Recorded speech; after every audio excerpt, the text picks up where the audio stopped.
Fatoumata Chéri. Vous faites partie de tous, disons, parmi les anciens blogueurs aujourd'hui, vous fêtez les 13 ans. Depuis ces 13 ans, disons, quelle expérience vous pouvez partager avec les jeunes aspirants à être blogueurs? Alors, être blogueur permet d'améliorer sa communication, d'abord interpersonnelle, parce que vous savez que lorsqu'on écrit pour être lu, je pense qu'on prend un certain recul, n'est-ce pas?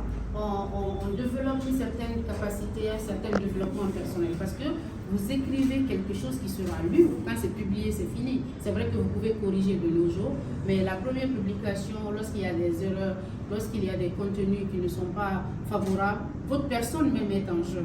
Donc, décider d'être blogueur déjà, je pense, c'est de s'assumer. Si une personne ne s'assume pas, tu ne peux pas être blogueur, parce que tu dois assumer ce que tu dis. Tu dois assumer ce que tu écris. Tu dois être capable de défendre tes idéologies. Et donc, être blogueur avec toute l'expérience qu'il y a derrière a permis vraiment de développer des capacités énormes en communication, en écriture, mais surtout d'aller au-delà.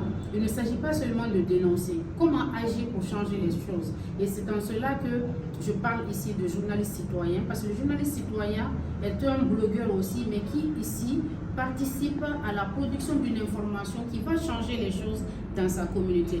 Et à travers les actions sociales que je mène avec d'autres personnes, le blog a aidé. Parce que tout peut partir d'une photo, tout peut partir d'une vidéo, tout peut partir d'un simple post pour aboutir à toute une campagne de terrain et qui va changer des vies, qui va sauver des vies, qui va changer les tendances qui se font dans un milieu. Ça peut être la sauvegarde de l'environnement. Vous pouvez aller dans des hôpitaux où vous avez vu que, par exemple, l'accès aux kits d'opération pour les femmes en gynécologie n'est pas respecté pour la césarienne. Vous pouvez aller dans les décharges et parler de la gestion des déchets. Et ce qui rend le blog très important de nos jours, c'est son caractère multimédia.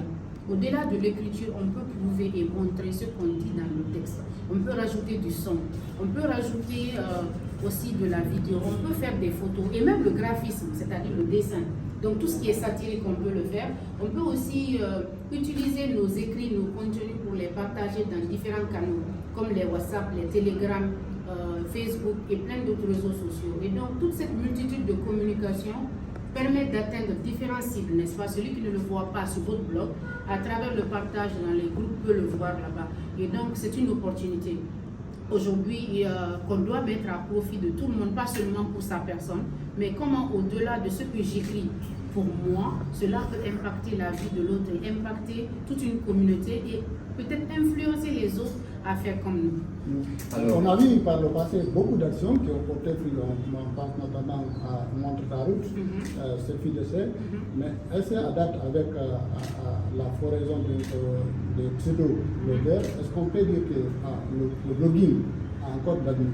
Le blogging a de l'avenir et il aura toujours de l'avenir tant qu'on aura des personnes passionnées qui sont aujourd'hui capables de produire l'information sans orientation.